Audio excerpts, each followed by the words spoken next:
السلام عليكم. جيتكم بواحد الحالة ديال الشفاء جديدة. بقاو معايا في الفيديو باش تسمعوا القصة ديالها وكيفاش تعالجت من التشنج. ما تمشيو فين. السلام عليكم. تخيلي معايا 3 سنوات وهي عايشة مع آلام صامت من أول ليلة الزواج.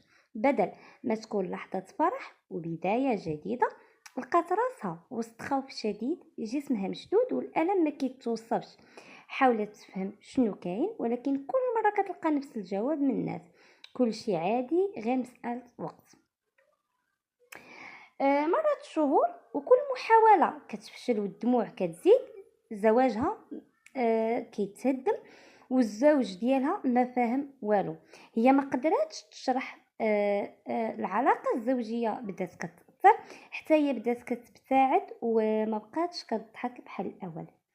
مشات عند الاطباء، كل واحد كيقول حاجه مختلفه وكل مره كتخرج محبطه اكثر من قبل. جربت الوصفات التقليديه، جربت الرقيه، الاعشاب، لكن لا نتيجه. وسط كل هاد المعاناه كانت كتقول في بالها: يمكن انا عمري ما غادي نتشافى، يمكن هذه حياتي للابد. لكن في اليوم من الايام وصلتها معلومه على علاج جديد. كانت متردده، خايفه حتى من المحاوله، ولكن شي احساس داخلي قال لها: جربي، يمكن هذه فرصتك. وبالفعل خذت القرار، دارت العلاج وبدات تحس بالتغيير صغير يوم ورا يوم. وسط الايام لقات راسها قادره تواجه الخوف، قادره تسترخي، وقادره تحس بالشعور بالامان والراحه. حتى جا النهار اللي فرحات بواحد الاحساس اللي غاب عليها سنين، احساس الانتصار. وقالت فرحانه. وكيف كتشوفوا رسلات لي وقالت لي: انا فرحانه، بالعكس، الحمد لله.